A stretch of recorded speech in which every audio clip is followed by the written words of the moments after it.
Shalom, this is Azama Shalhamadabar Yasharal on my channel, Nizama the Hebrew Mystic Healer. Before I get started, I'd like to go ahead and give a little love to my 3D kin, the 12 tribes of Israel scattered to the four corners of this third dimensional earth plane of existence. Shalom to you. I'd also like to give a little love and support to my cosmic kin, those of us scattered to the 12 dimensions of this universal egg matrix. Much love and shalom to you as well. And as always, show a little love and appreciation to my viewers, especially those of you who are subscribed. If you're not yet subscribed to my channel, please do so now, and don't forget to hit the notification bell. So today, I wanted to do a topic that I feel, just like many other topics I've covered in my channel, is a much needed topic because there's a lot of misinformation surrounding this particular topic. And that is the difference between the void and the abyss. What is the void? What is the abyss? Who were those who came out of the void? And who are those who are in the abyss? So, first of all, I just want to start by saying they are two different places. And I feel like there is a lot of misinformation out there about this, because a lot of the people that I feel are talking about it are those who they themselves did not come from the void. Therefore, it's a topic they can't fully grasp or fathom. And so the only way that they can think of to define it is by comparing it to the abyss, because both are, words that we hear thrown around in different spiritual texts and religions. And a lot of times people confuse the two because they really don't have any real reckoning of that, or recognition or recalling of that. And those who do know that there is a difference. So I just want to go ahead and cover first what the void is. So the void is the space from which not all of us, but the space from which source was contained within. So the void, according to Kabbalistic teachings, I'm going to use this as an example. The void, according to Kabbalistic teachings, was the aeon, or the still point, or the dark womb, or the point of the primordial, unmanifested realm, basically, the realm which holds that energy. So contained within that realm would be source prime creative consciousness, or the Aeon Sof. The unmanifested consciousness, or the uncreated or uncreative consciousness of that particular consciousness. Then emanating out from that is what we would call the Aeon Sof, or the formation or manifestation of that consciousness into light, sound, and vibration. This is when light came about. That's why even in the Genesis, like in the Bible, we see that God, which is plural, Elohim, said, "Let there be light." It's the first emanation out, So I just want to be clear there. Now, once that emanation occurred, it formed the tree of life, which was the blueprint for everything else to come. But I want to kind of quickly go back to the difference.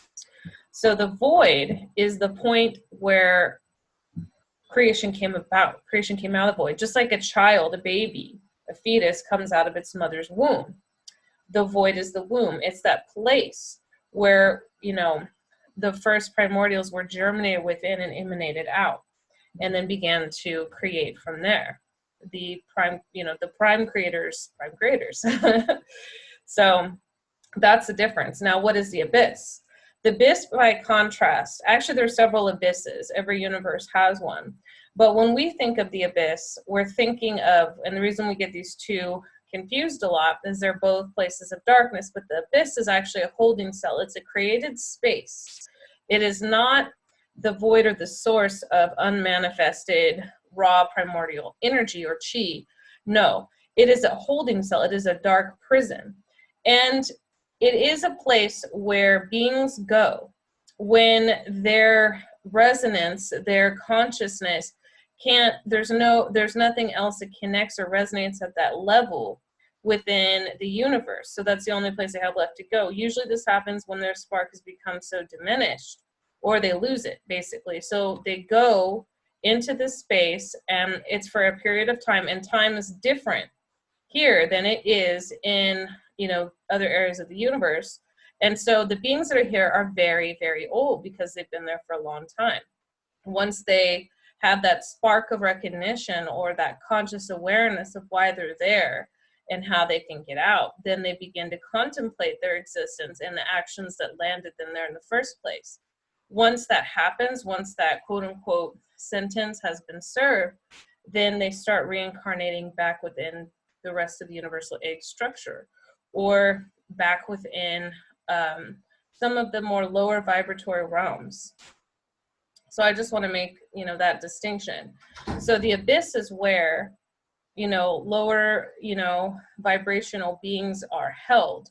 It's a holding place or a prison, kind of like a dumping ground, to be honest. You know, whereas the void is the point of all creation.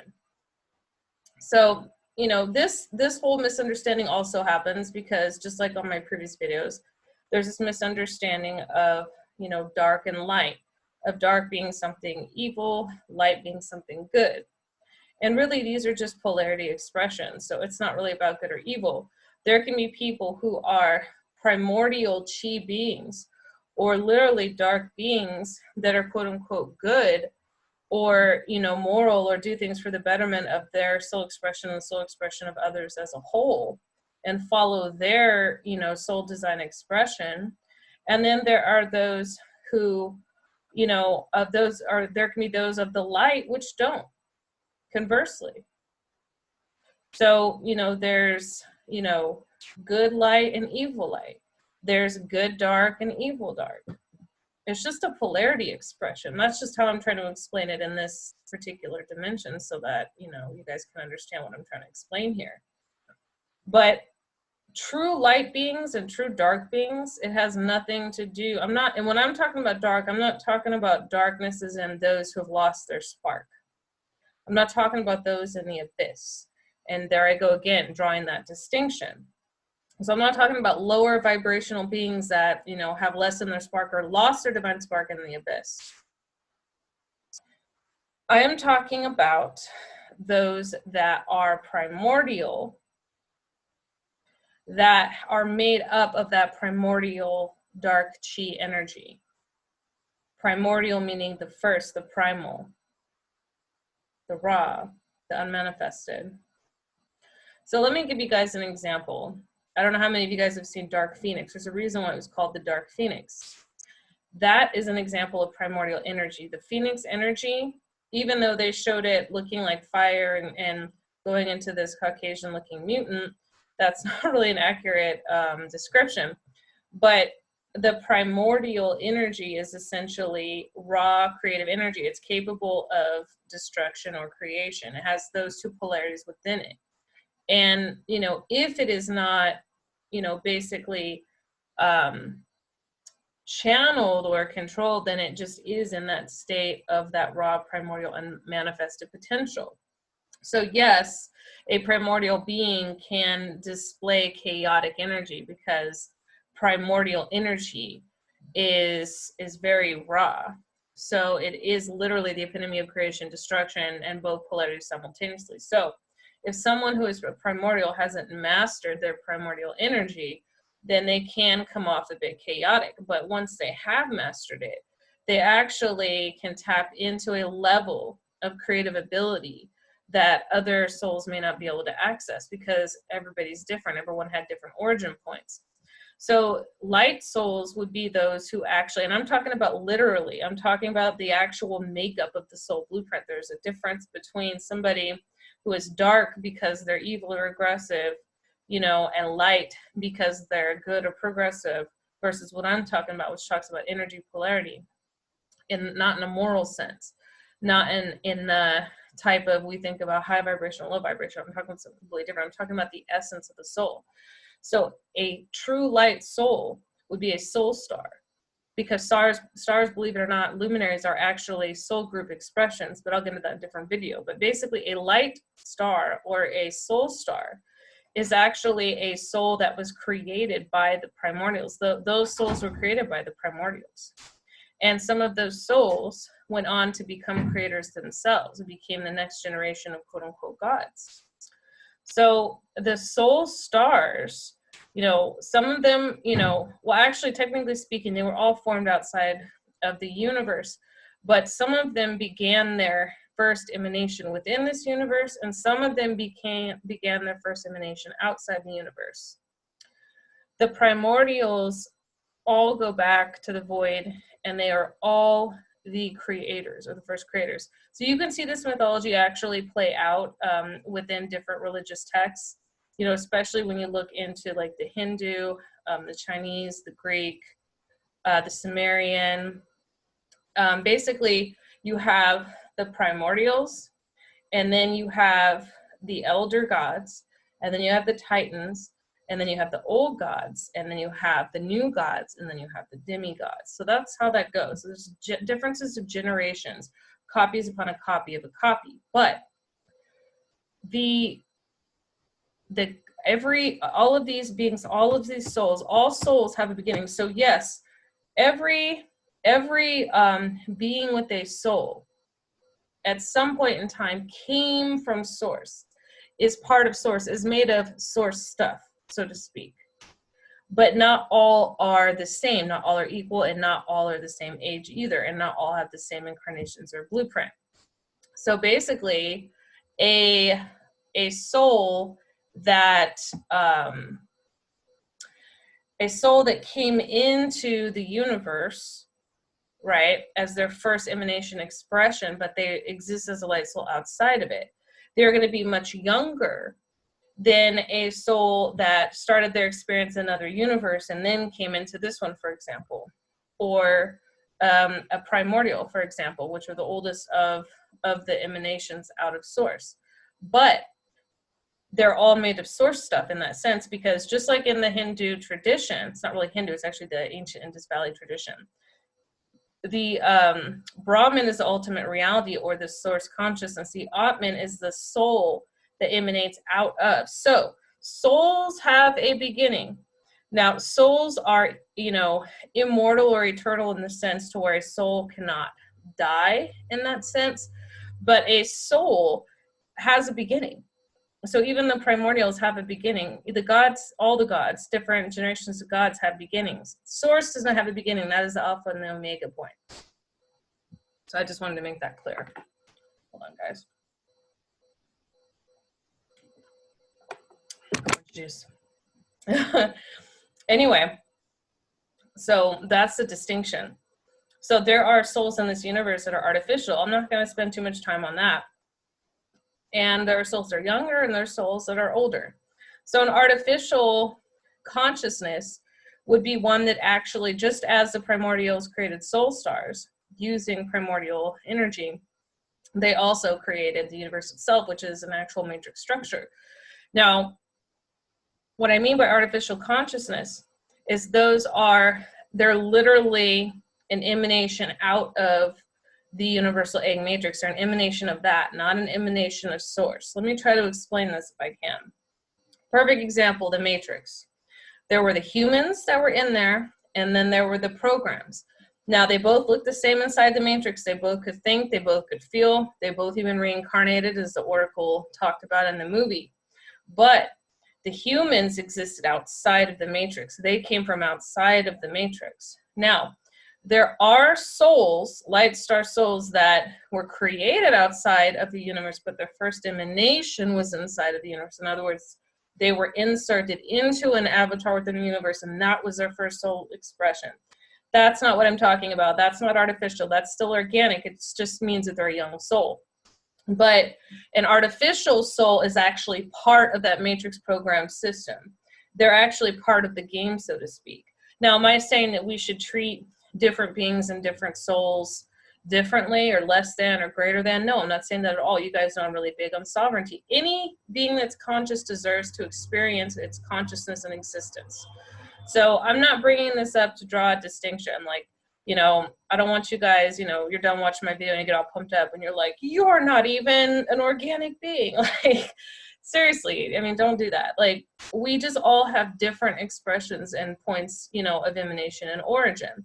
There's some that their origin and they're part of, the created unimatrix, this created space, which doesn't make them bad, there's nothing wrong with that. And then there's some that are not. There's those of us who began outside the universe, and there's those of us who go back all the way to the beginning. So the problem I have is, that a lot of the younger souls, they're the ones telling the story. It's like if you have a baby, writing down your biography and you're in your 50s. That's kind of what it's an equivalent of. So these are people that aren't from the void. They're actually soul stars. They were created by the primordials, essentially using the primordial chi or the consciousness energy. And yet, they're trying to explain what the void is, and they're comparing it to the abyss because they really can't fathom it. It's outside of their comprehension because it's not their origin point, and that's fine. And so generally you can kind of, even without me doing a reading, I can usually tell. Now, this isn't always across the board, okay?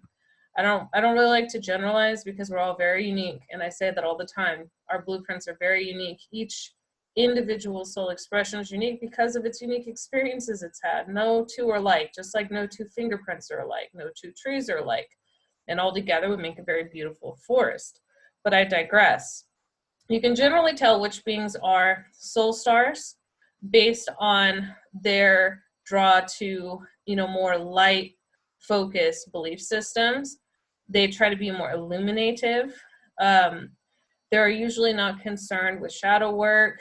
It's just a different energy. They like to shine. Now, this isn't always the case because darkness can shine too. I mean, there are rays of light which aren't even visible in human spectrum, like, ultraviolet, for example. So not everybody that shines is a light being. But I was just giving that as an example. Just like not every person that seems dark or kind of obsessed with the darkness is a primordial being. They could also just be people that, either love their own personal dark tendencies, or there are people that have avoided shadow work for so long that they've just kind of taken on a lot of their shadow archetypes and projected them out unconsciously to the point where it's become their main driving personality. Now, again, I'm not making this a thing of, good or bad, because as I said before, just as there are polarities between light and dark, there's polarities even within darkness and within light. And a primordial being, that type of darkness, is not the same thing as a lower dimensional, lower vibrational being in the abyss. Because a primordial being has their divine spark. The divine spark is not light the way you think. The divine spark is a primordial energy, guys, just so you know. Now, the people that have the brightest, now, any being that's not artificial will have the primordial spark. They will have that spark. It means that they're a copy of a copy of a copy. They were created from that consciousness stuff. They are essentially an extension of source in that sense, like a generational line going out. But some of us have more primordial energy than others. And of course, the primordials, even after a lot of mixing, even those that are hybrids and trigrids, are still going to have more primordial energy than the light souls. And the light souls are still going to have more light energy than the primordial souls. And I'm going to wrap this up here in a minute, but I wanted to say that the primordial souls can embody that creative, destructive energy. And so they can be chaotic. And so sometimes that can seem like they're more quote unquote dark in that sense, because they actually, like, just like that phoenix energy, when people associate destruction with evil, when really creation and destruction are part of the same spiral line or the same continuum. So I just kind of want to put that out there. Now, light is made to illuminate. That's the purpose of light. So there is authentic divine light, and then there is false light or a projected light.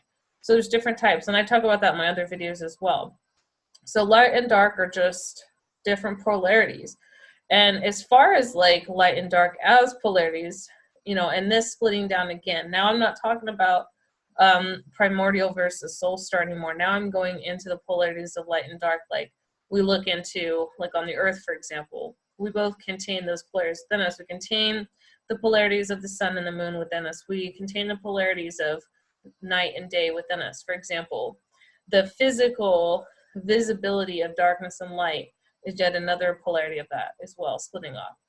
So I hope this kind of helps you guys understand the difference between the void and the abyss. Again, just to recap, the void is the starting point. It's that raw primordial chi or raw primordial energy, the start of creation, whereas the abyss is actually a created construct or holding center for souls that have lost much or pretty much all of their divine spark, or their consciousness is at such a diminished level that it's really the only place for them until they kind of wake back up and realize that they have some things to work on. So with that, I'm going to go ahead and say shalom. If you guys like the video, make sure to hit the like button and stay tuned. I have more videos coming. I know I still haven't finished my Kabbalah series. I still haven't finished my Hidden History of the Universe series. I will get on that, guys. I have other videos I've been making too that are coming out. So go ahead and stay tuned. I'm also still working on my Patreon account, where I will be offering shamanic techniques, shielding, grounding, and centering techniques, past life regression techniques, so on and so forth. So I will keep you guys in the loop with that. As soon as I have Patreon up and running, I'll do like a little promotional video for that. I'm also going to be doing a promotional video for some of the new packages I have on the readings. If you are interested in a retrocognizant cosmic akashic record reading, please hit me up on my healing page, facebook.com/the Hebrew Mystic Healer, all one word. Thanks again, guys. Thanks for watching. Stay tuned.